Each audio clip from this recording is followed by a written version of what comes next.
All right. Happy Sunday if you're happy about that.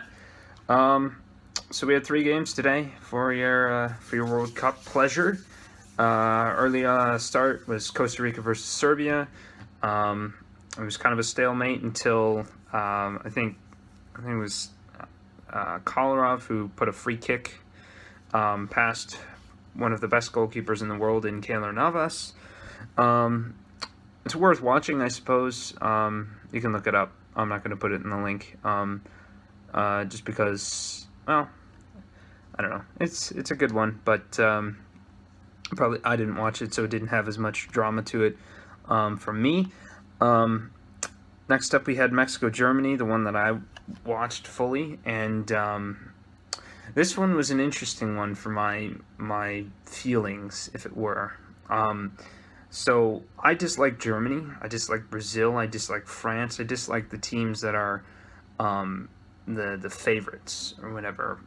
That has to do with a lot of probably political leanings, but also just because the teams I generally support are not the best teams, and they tend to be scrappier, and they got more character, and as much as might argue that Germany and those teams have character, it's just frustrating and annoying to me that they're that good and they've got this arrogance and they've got this swagger, and it's not fun to root for the team that you expect to win, because honestly at the end of the day, yeah, scoring a goal is great, but if you're expected to score 4 goals, it just each one gets less and less enjoyable. Whereas a goal that is from a lesser team and against a bigger team, it feels so much better. So there's a lot of reasons for that, but at the same time, Germany played Mexico, and I'm very much as I enjoy and the people from Mexico, from our brothers to the south. The football team, it's hard to get behind. It's really hard to get behind because they are the U.S.'s main rivals in that department, and rooting for them to succeed is a toughie. It's real tough to do. Nevertheless, they do. I was rooting for Germany to lose, which inevitably technically meant that I was rooting for Mexico. And I would, like I said yesterday, enjoy Mexico getting to their 5th game, but if they lose after that, I'd be perfectly fine with that happening. It's a complicated relationship between the U.S. and Mexico, and specifically in my mind, I look at Mexico as being sort of the older brother, but as a younger brother in the U.S., or technically the middle brother, because I include Canada in this. They're sort of the younger, brother that still has a lot to prove. But we're the middle brother, and we're looking at Mexico, and in terms of soccer and football, and just they're good, but sometimes you like to hate on them and make mistakes, and at the same time they're not us. So it's just one of those things. But props to Mexico. They played a pretty good first half. They got their goal, and then the second half they were able to maintain enough discipline, and they kept the ball out of the back of the net, so they beat Mexico 1-0. Mexico beat Germany 1-0, which is enjoyable to watch. When the goal went in, by the way, just as an anecdote to show you my emotion, my just weird emotions, I didn't cheer Mexico. I just simply said "fuck you, Germany" instead. Same thing happened at the final whistle. I'm not going to really cheer on Mexico that great. I'm going to applaud them. I'm going to sarcastically criticize them, much like I do any team that I don't like and or support, but I'm forced to go and watch. They could have been so much better, but sadly they just suck. So they only scored 1 on Germany, who were very poor on the day. And I'm beginning to think that Germany are probably not going to go that far. That remains to be seen, but from what I gathered and from my sort of just feel about the team, they seem to not have the right players for the job. Either that or Mexico were just phenomenal on the day, and that could very well be a possibility. Then the final group of the day, we have Brazil, Switzerland. I have a few friends who are very pro-Brazil, pro-France and all that, but I am very, like I said with Germany, I'm anti-big team. So seeing Brazil draw, which they did, it was a 1-1 result against Switzerland, which isn't that big of a surprise, to be honest, because Switzerland are pretty decent of a side. They did really well in qualifying.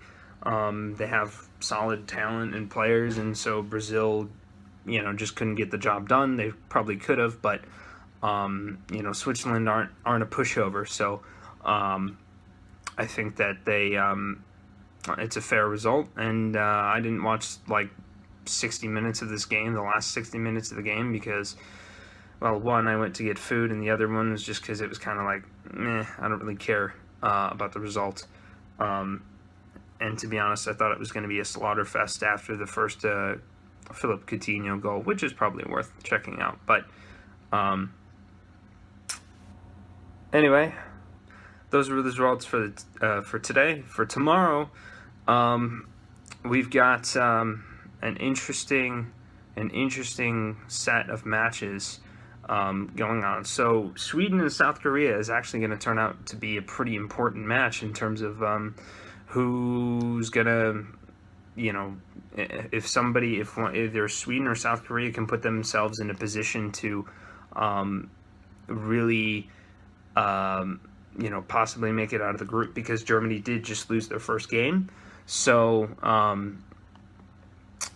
if Sweden or South Korea can beat the other, that would give them 3 points, and then they can look forward to either getting a draw with both Mexico and Germany, or beating Mexico, or whatever it is. If one of those teams does well and holds Germany to either a single point or no points, then Germany will be out.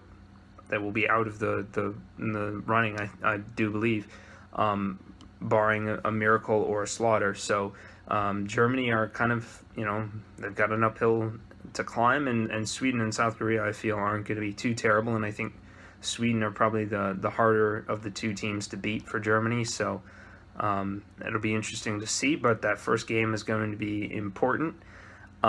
Next up, we've got Belgium, Panama. Panama's nice because this is their first time ever in a World Cup, just like Iceland. They just don't have the quality, really. They just capitalized on the U.S. failing miserably. Belgium, really the storyline for this middle match here is whether or not Belgium are going to be this powerhouse team that they sort of look to be on paper in comparison to the other teams. So, I mean, we'll see what happens there. See if they start off with a bang. And then finally, the game that I'm probably going to tune into, especially, is going to be England-Tunisia. Mostly because England are kind of one of those teams that you're just looking at with a little bit of curiosity, like, are they going to be good? Are they going to be terrible? England notoriously have this sort of just negativity surrounding the whole team, but this team seems to be could be better, could be worse. We'll see. Tunisia aren't the most terrible of teams to face, so if England do well, then, maybe people will look up in England for a change. But those are the three games for that. After that, we'll only have 2 more games on Tuesday to settle the final group. And then we start up again on Tuesday, actually, again with a Russia-Egypt game. So that'll probably be the game I watch. Anyway, and that's all it is for today. We've covered it in. If you've got any questions, or if you want to poke fun, comment, whatever you want about what I've said, feel free to. I know one Germany fan who might be a little bit upset after today's result, but that's between her and I. Anyway, so I'll catch you tomorrow after the England game.